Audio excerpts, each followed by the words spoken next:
Hello, in front of me I've got Nokia G21. In this video I'll show you how to add different types of cards to Google Pay. In the beginning, let's enter Google Pay app and tap blue button at the bottom of the screen. Now, focus on loyalty, gift card and public transport. Firstly, let's enter loyalty card and select loyalty card you would like to add.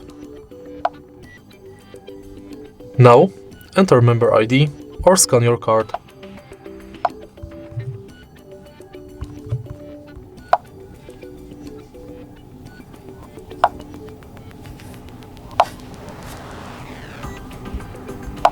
Next, let's select gift card and similarly to loyalty card, select a card, enter card number, PIN, balance, your notes and tap save.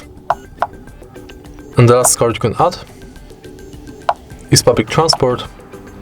If you are able to find your public transport selected, you'll be redirected to a website where you have to finish the inside form. All of your cards will appear right here. If you find this video helpful, please leave a like, comment and subscribe.